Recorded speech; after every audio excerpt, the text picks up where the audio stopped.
There are multiple ways to characterize the length of a single polymer chain. If polymers had super rigid backbones and nothing was able to move, then finding the length would be super easy, but it's because polymers typically have flexible backbones and all these side groups that interact with each other that they can coil up and form all these complex structures. Just look at all the ways proteins can fold. Let's first go through the most commonly reported lengths of polymers. So let's say this is my polymer chain. It's got two types of monomers, which are the purple segments and the blue segments, and each repeating unit consists of one purple and one blue segment. So there are 8 segments in this chain and 4 repeating units. Each segment is 5.5 centimeters.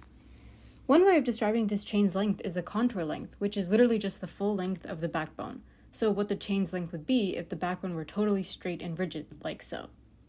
Thus, the contour length would simply be the length of each segment, 5.5 centimeters, times the number of segments we have, which is 8, thus making it 44 centimeters long, according to the contour length. But as we mentioned earlier, this polymer has a super flexible backbone, meaning it can coil up like so. In fact, it's more energetically favorable for it to coil up, since systems always favor higher entropy configurations, and a coiled up chain has more possible structural arrangements than a stretched out one. To describe the length of a polymer when it's coiled up, we have the end-to-end distance, which is, as the name suggests, the distance between one endpoint of the polymer chain to the other. So for this coiled up polymer, the end-to-end distance is 1.5 centimeters.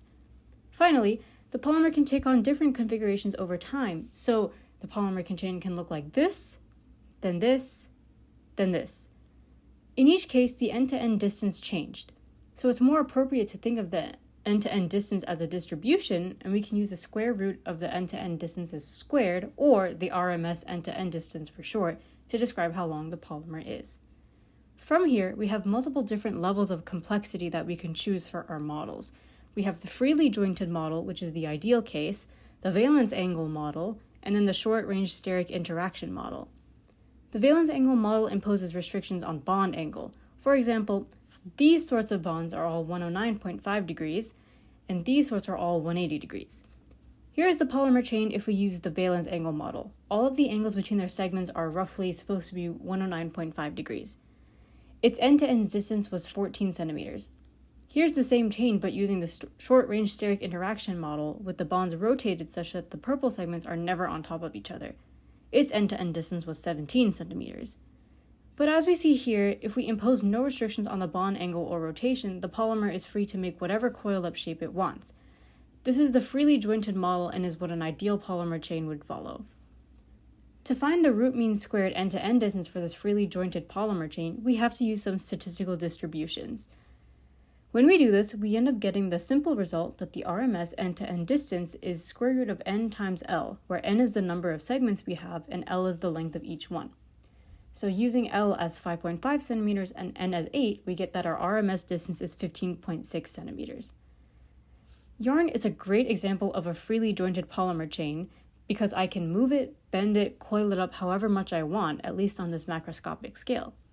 It's true that yarn itself is a polymer and is made mainly of polyacrylonitrile, which has this structure. So on the atomic level, it might be true that we can't treat it as a freely jointed chain, but certainly on the scale of this macroscopic model, we can.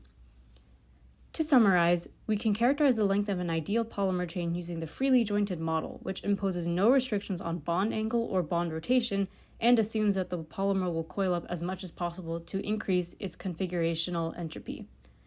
Using this model, we find that the root mean squared end-to-end distance of an ideal polymer chain is square root of n times L. We can use this model to characterize polymer chains that behave ideally at some length scale and to model how they interact with each other, such as single-stranded DNA and amino acid chains, which obviously has tons of important applications in the medical field. Basically, even though the freely jointed model is a very simple model to describe single chain behaviors, it's still a really useful one.